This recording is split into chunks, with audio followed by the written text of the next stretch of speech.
Students, in today's class we will discuss the solutions of the poem The Tiger and the Deer. Tiger और Deer poem के solution discuss करेंगे. Very first question is brilliant crouching slouching that crab. What does this line refer to? Yes, tiger. And it fell down and Tom died remembering. Who fell down and died? Yes, option is deer. Now answer in following question 15 to 20 words. First question is what does the tiger stand in the poem for? किसके लिए आया है? In the poem the tiger represents what is brutal and bloody in nature, जो बहुत cruel होता है. It stands for death, darkness and arrogance. Next question is what does the deer stand in the poem for? Deer किसके लिए संबोधित हुआ? In the poem, the deer represents the beauty and serene in nature. शांत स्वभाव वाला है ना, beauty लिया हुआ. It stands for the healthy values of life. Next question is, what does a soundless paw mean in the poem? In the poem, a soundless paw means the sweeping of death and destruction, suddenly and swiftly like the tyre. एकदम अचानक से जो हमारी life में destructions आ जाते हैं उनके लिए बताया गया है. ठीक है. Next question is as the mammoth shakes no more the plains of Asia comment on the line. As the mammoth shakes no more the plains of Asia by referring to the mammoth's extinction the poet teaches that those who harm others suffer the same fate one day. जो दूसरों की नुकसान की कोशिश करता है उसका एक दिन खुद का भी जो है क्या होता है, नुकसान अवश्य होता है.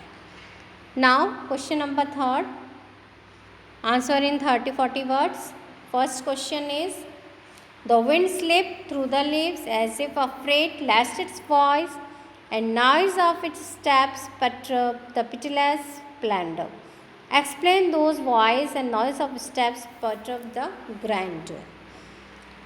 In this expression, the poet is referring to the voice and the noise of the wind, which was blowing very softly, as if it held in awe and suspense of the moment.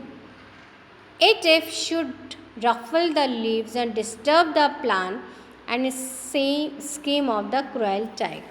यानी हवा जो है इस तरह से चल रही है कि वो भी जो है शोर करना नहीं चाहती, किसी को डिस्टर्ब करना नहीं चाहती. क्यों? अगर उसने ऐसा किया तो दूसरे की डिस्टर्बेंस से उस टाइगर का प्लान क्या हो जाएगा, बिल्कुल विफल हो जाएगा. Now second question, destroyed the mild harmless beauty by the strong cruel beauty in nature. Explain the line. There is duality in nature and creation. Duality होती, दो रूप. Brute bloody and cruel tiger coexist with the deer. यानी इतना ऐसे लोगों को dear के साथ रहना पड़ रहा है. वो इज स्प्लेंडेड मिल्ड एंड सीरेन, जो कि बिल्कुल शांत है. यानी दो डुअलिटी नेचर बताए हैं ना, एक क्रूअल डुअलिटी और एक बिल्कुल शांत. But the siren gets throttled and killed by the ferocious. वो तो होता ही है, ठीक है ना. विजय किसकी होती है? कौन होता है विजय? वही होता है ना जिसका सिक्का चल जाए, है ना, जिससे सब डरे. The poet points to the process of dominance and destruction of the meek by the strong in the world. यानी हमेशा जो है किसका, स्ट्रॉन्ग का ही राज रहा है और वीक तो जो है हमेशा क्या हो गए हैं, मारे गए हैं. Now next question is which expression in the poem reveals the optimistic mood of the poet.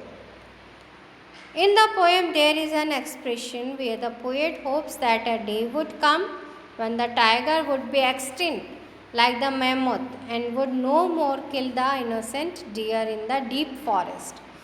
This expression reveals the optimistic mood of the poet, that peace would prevail one day. यानी एक दिन शांति का राज्य स्थापित जरूर होगा. बस यही कल्पना के साथ, यही दूरदर्शी भावना जो है, ऑप्टिमिस्टिक मूड जो है पोएट ने रखा है. और उसकी कल्पना किससे की है? डियर से करी है कि एक दिन ऐसा आएगा कि डियर के भी दिन अच्छे आएंगे. So students, that is all about the solutions of this poem, The Tiger and the Deer. It's all about today's class. Thank you and have a nice day.